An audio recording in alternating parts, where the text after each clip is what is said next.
Good morning, everyone. Welcome back to my channel. My name's Candace, if you're new here, and I am an eBay reseller. I opened up my business like two and a half months ago now, and yeah, things are going great so far. I have noticed that the deals are at the Goodwill Bins, so that is where I'm at this morning.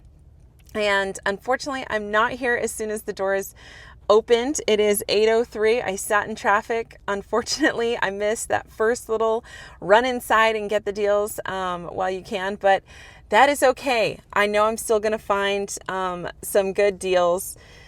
Anyways, because new bins get pulled, and I'm going to hurry up and get in there right now because I know the shoe bin pull will be soon. But yeah, I'm going to work on a couple things today because I'm trying to improve my profit margins and I'm trying to improve my sell-through rate right now. I'm trying to buy things that will sell. And so my prayer is that I have discipline while I'm in there today, and I, double, triple check a couple things that I'm trying to work on, making sure that I buy things that will sell.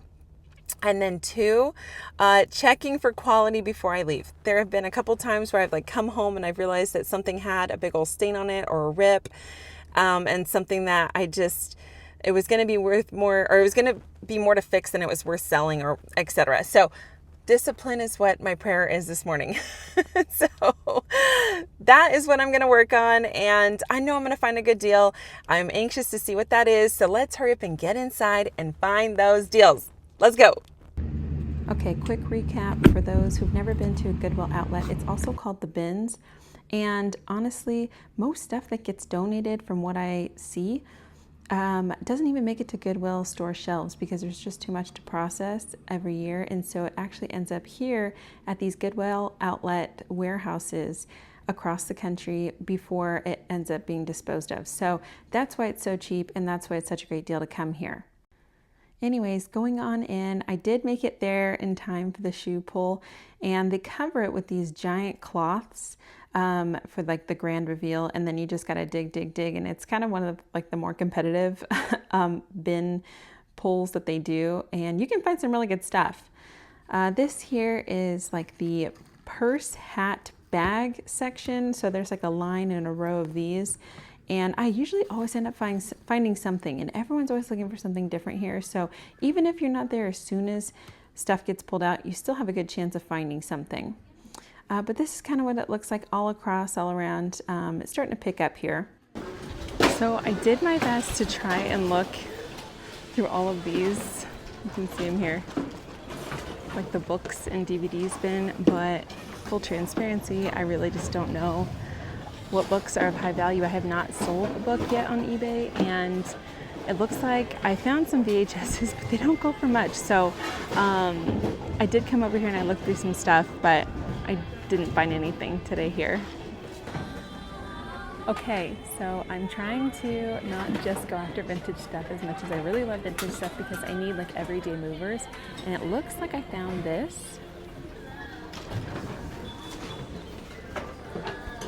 You can see here it is a North Face vest. You know me, I keep collecting all of these fall, winter items. I'm really hoping that this can turn quickly for me, seeing that we're going into fall. So it's 2X size, which I know is very popular, and so I was really excited to pick that one up. And it looks like it's in pretty good condition. I just need to give it a quick wash. Here we are lined up waiting for that next bin, and like I've said before, this is how you find the deals.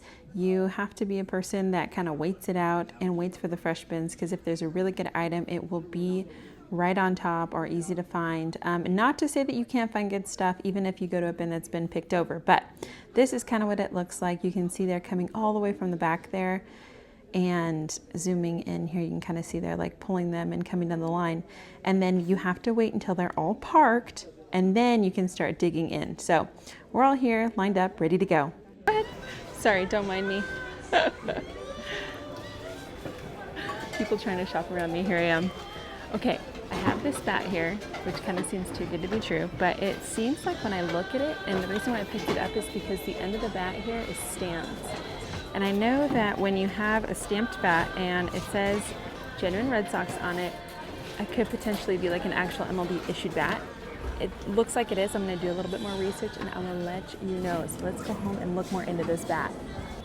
Okay, one more item I want to show you before I go home and do my little showcase. Here is these shorts.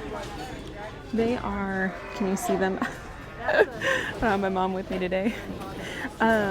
She's watching my kiddos. But anyway, so this is like surf style. You'll see here they're in really good condition. They kind of have this like, I don't know, multicolor shininess situation. And I know it is at the end of summer right now, but I'm gonna try and hurry and get these listed because I don't think they'll sell in about a month or two. So $20 is what I'm hoping to get on those. Okay, I have all the things that I am wanting to purchase for today. I'm gonna go ahead and get weighed and check out. Real quick notable mention, there are large items that you can purchase at these outlet stores. You can see the furniture that I'm gonna feature here. They are gonna be a specialized pricing, so they do not charge you per weight on these, and I showed that in one of my last videos that you can get a deal on heavier items. So I don't know what it is on furniture, but it's definitely worth asking for. And here I am, all weighed up. 48 and 38. Awesome.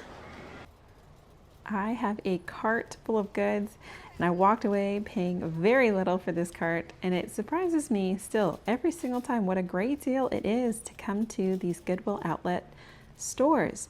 I have my own bags in the car. If you don't have a bag that you can bring, a shopping bag, even a trash bag just keeping in your car will do to package up your goods.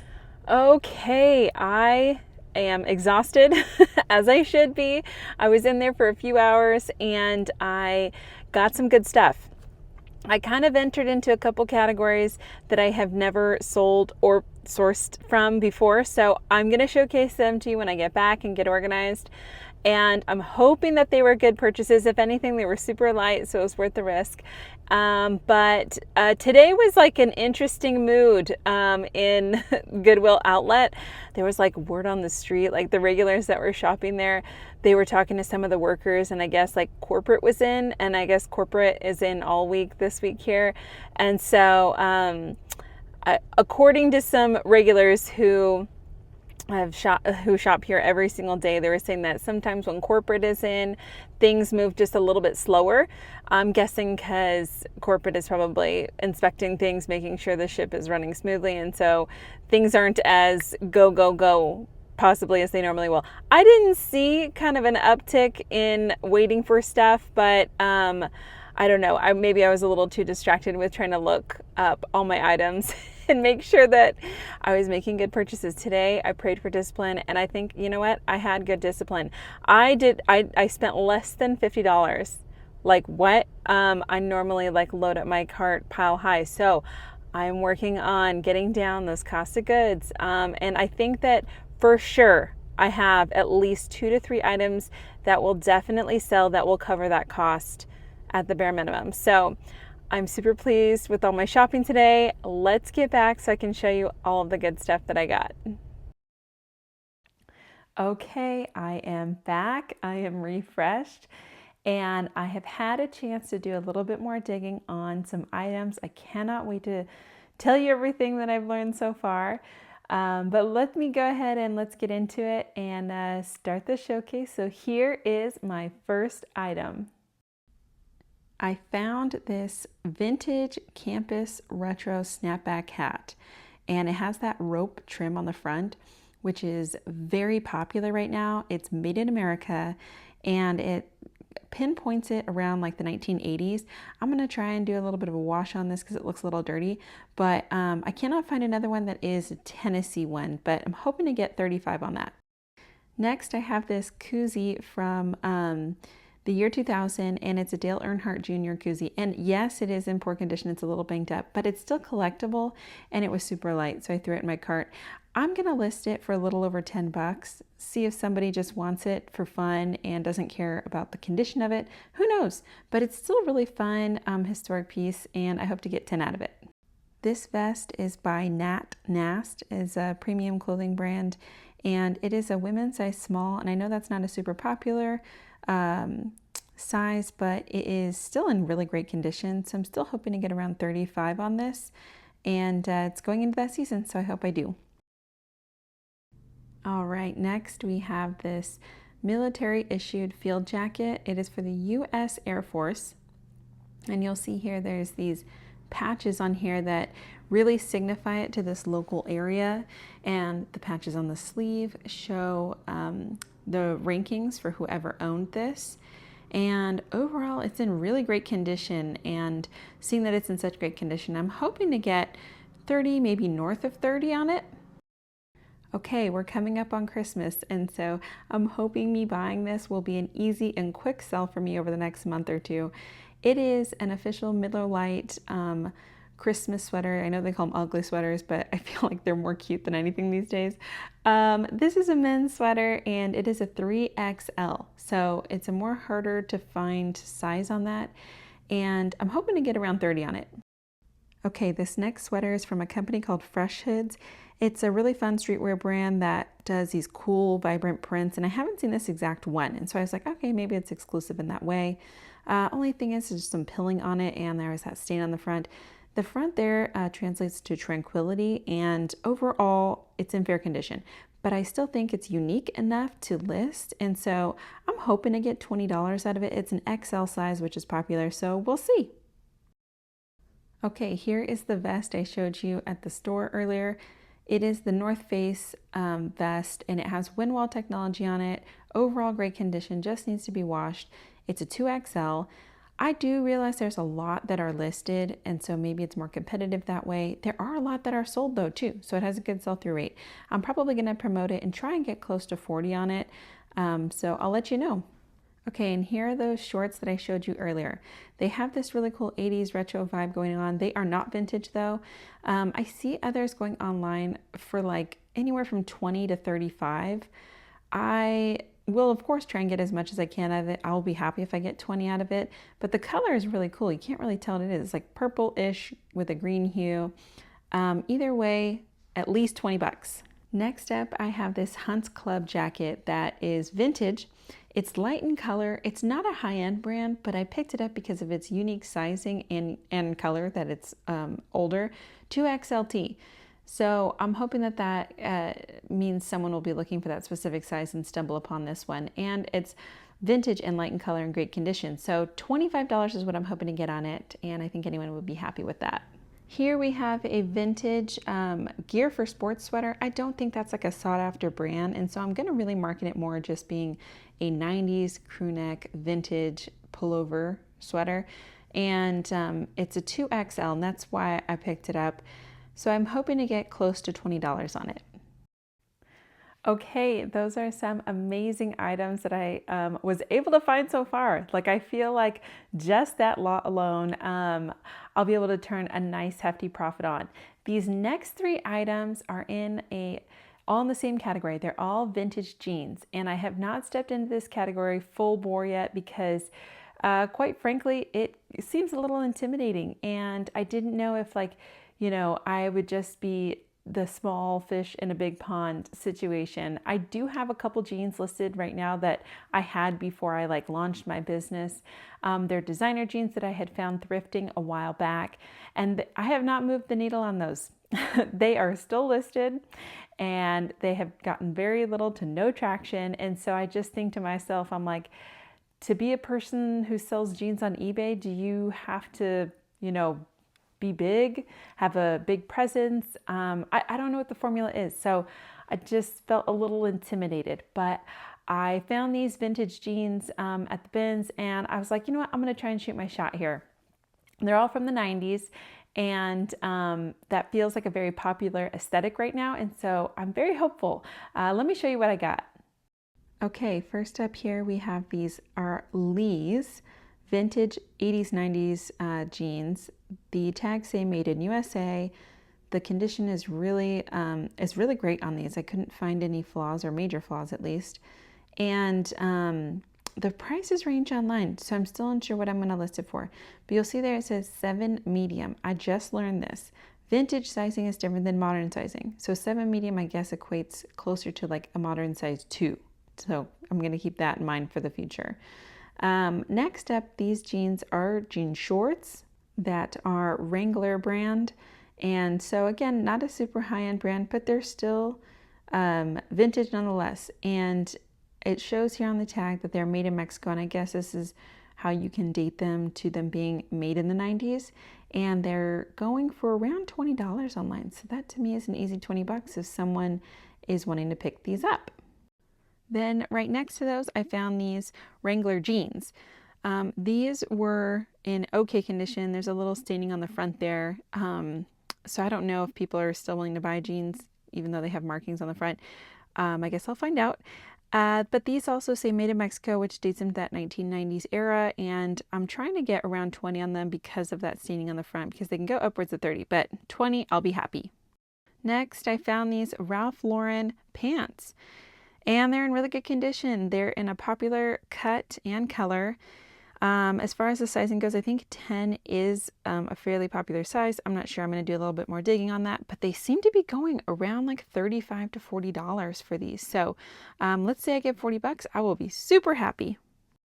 Lastly, for pants, I found these White House Black Market dress pant for women, and they don't go for as much as I thought they would. They probably, I would probably get around anywhere from $15 to $20. So maybe the color itself will be a harder to find color. I'm not sure. So 20 bucks, I'll be super happy on that. But all in all, excited to find these White House Black Market pants.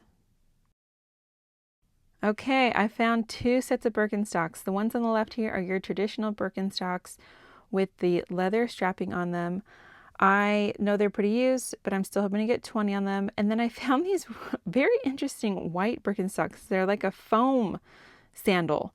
So they are dirty though. So I'm going to try and do some OxyClean on those and list them and get, anywhere from $15 to $20 on them. So I'm hoping to get that.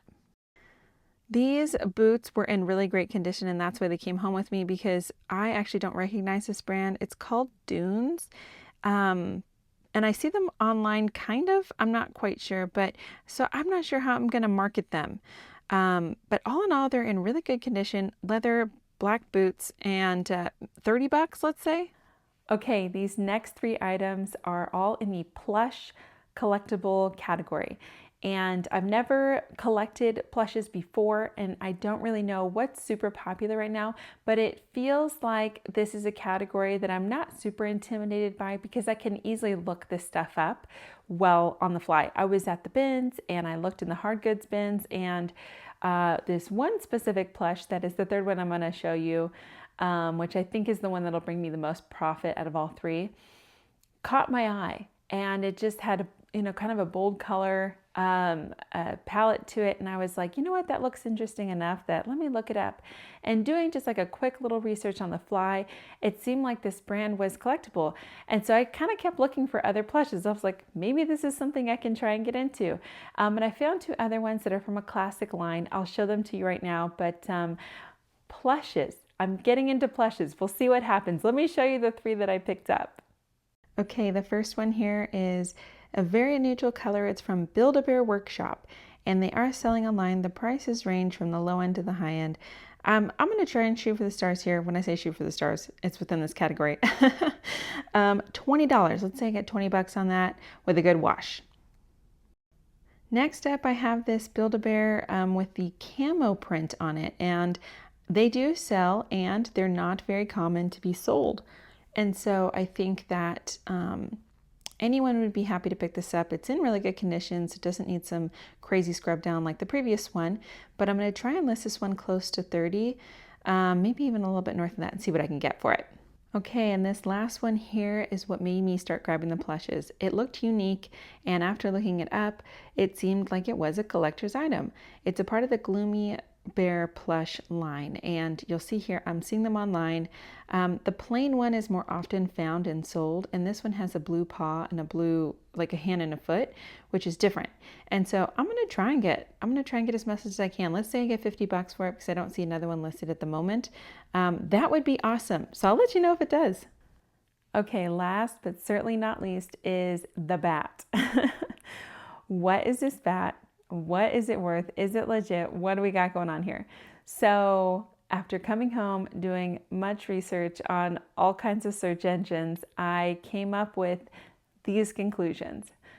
This for sure is a Louisville Slugger issued bat, and it is a bat issued for the player Dustin Pedroia. That's what that signature is on the bat. And this is the bat that he used in 2010. So just so you have, if you know nothing about bats, I'll give you kind of a basic understanding of Major League Baseball issued bats. So there's different companies that a player can work with. Many work with Louisville Slugger. I've been to the museum, and so I feel confident talking on, when I say the museum, the factory. It's a museum and factory. It's in Kentucky, super awesome, you should check it out. But basically, when a player has like made it, and I don't know if it's once they've gotten a contract, like a long-term contract signed, or whether it's they've passed their rookie year. I don't know what it is that constitutes of them like having this opportunity at, and I'm talking specifically on the company Louisville Slugger, because I know there's other companies that make bats for the Major League Baseball, but they've made it. They get to go to the Louisville Slugger factory and have their custom official bat made and be in the system.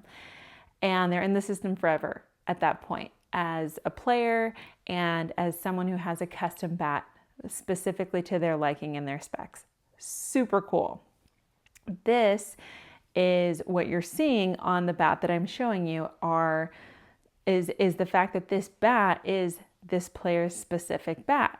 It says genuine at the top. It has the type of bat that it is, and it has the player's signature on it.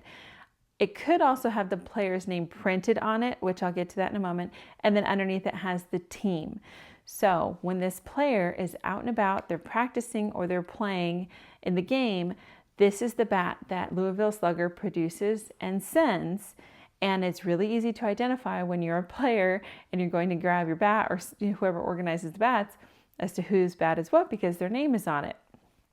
So can this be a bat that is purchased for the public? Yes and no. So there are specific commemorative style bats or bats that are made for public purchase. This type of bat with the name, the genuine at the top with the bat style and the Red Sox piece at the bottom, that was far and few between, and is still far and few between, to find bats that are like this. I cannot speak for all bats. I am not a bat expert. I have just done as much research as I could in the amount of hours given.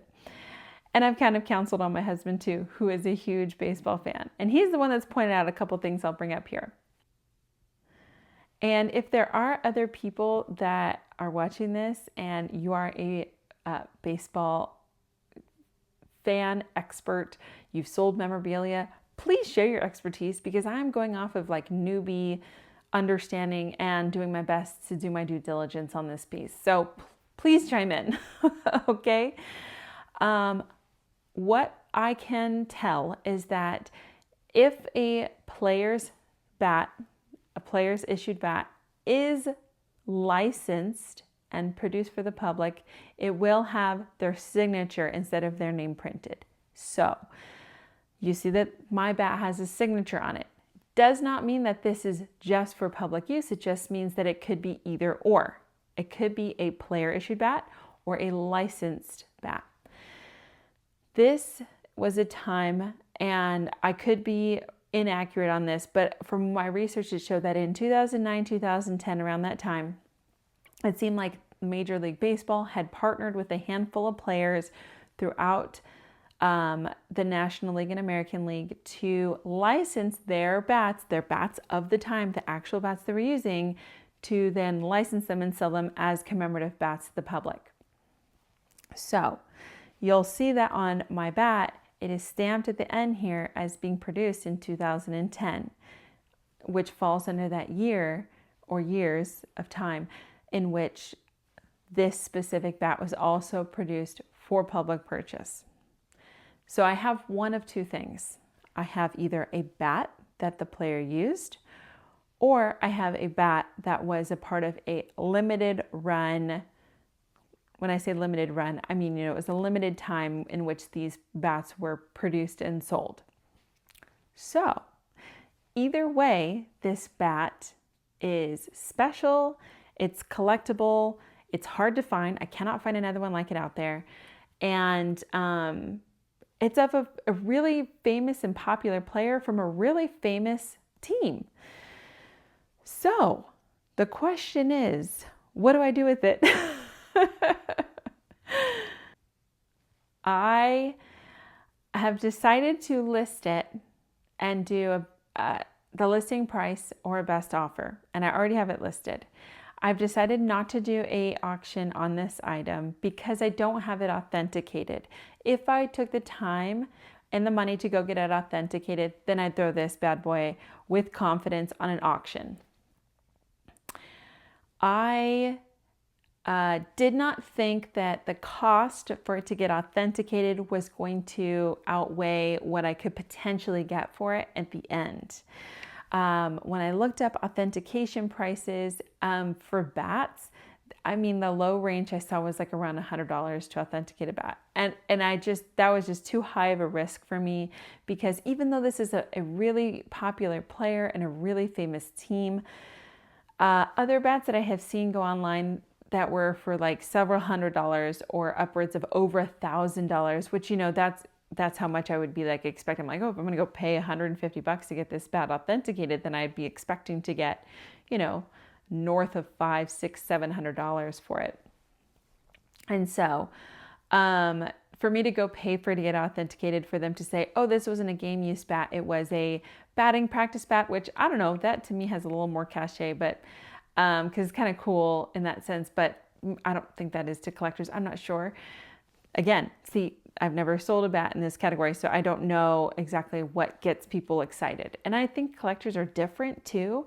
I think some collectors love a commemorative bat where they can put on display and it looks nice and pretty. You can put it in the case. And some people, they just love the bats that have been used by the players. They love it all used and banged up and with the tar on it and stuff. They just absolutely love that. So I think there's a category for both.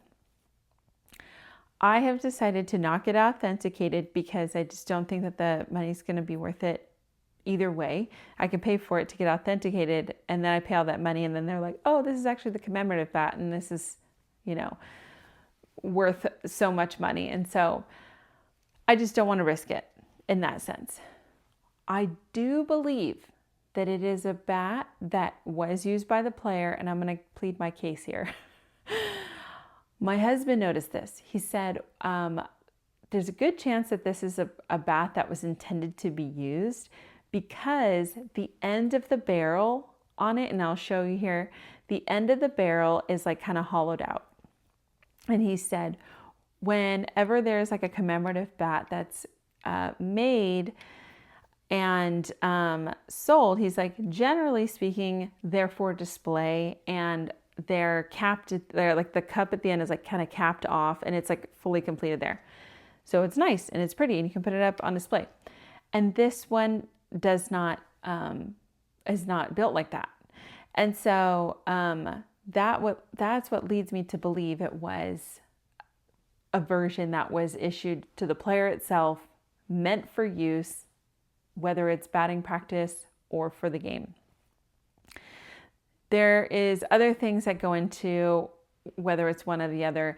I'm not a professional on it, and so I'm not going to try and become a professional on it. I'm not going to try and list it that way. I'm not going to be overly confident in one way or the other. I paid less than $4 for this bat, which is wild to me.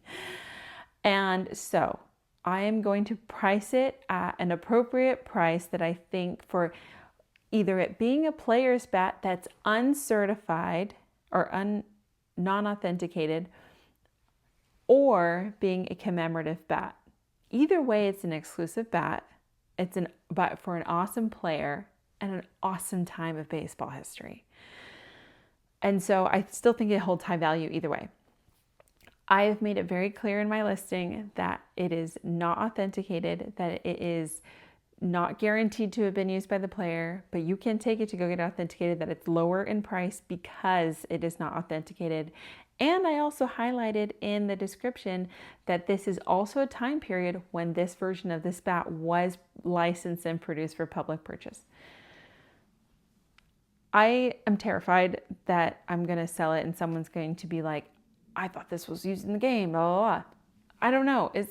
Am I at risk of that? I don't know. What has been your experience? I would love to hear anyone's experience out there around sports memorabilia. I know sports collectors are really specific. And so I'm honestly a little nervous with this situation, but I am doing my best and doing my due diligence as an eBay reseller to have done the amount of research that's necessary to list it and put in the description accurately what I know to be true of this item and what the conditions are. So I listed it today and it already has a good amount of traction on it. So I'm guessing I'm going to get some offers and it's going to sell. And I cannot wait to update you on what happens there.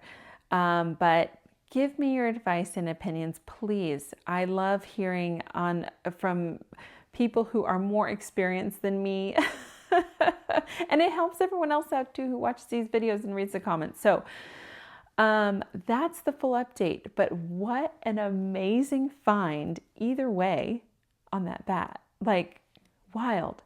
And I've said this in videos before, or I said this in another video before, like, don't pass up the baseball stuff. These are the things that I think that when it comes down the line that people just don't realize can be highly valuable. And it's crazy because this one even had a Goodwill sticker on it, which means it went to the Goodwill store, sat on the shelf there forever, and then finally made it to the bins. So yeah, I don't know if that makes it less possibly legit. But again, things just fall through the cracks. You just never know. And so I'm very excited. I'm very happy. And it's amazing that I had an amazing haul, all in all. Great work. I cannot wait to turn a profit. I feel like just only a couple items need to sell to really make my monies back on what I spent earlier. And I am improving. I'm improving on my discipline. I could have easily piled up my cart high to the sky, but I spent less than $50. This is the total that I'm all in on my spend today. I'm so proud of myself because on my last video I spoke to just trying to close that gap, spend less, sell more. This is the ultimate trajectory that I'm shooting for. Go ahead and hit that subscribe button if you haven't already so I can update you. As soon as this bad boy sells, I'm going to tell you guys all about it. I cannot wait to share all the drama as I normally do with my business and my learnings and my mistakes and all the ups and downs. So I am so appreciative of everyone who follows along. I am grateful that my journey and me sharing my journey is hopefully helping others who are in a similar situation as me. And just all of the people who have given me advice along the way. I'm so, so grateful. And I cannot wait to continue to share with you more. You all have a wonderful day. I cannot wait to chat with you soon.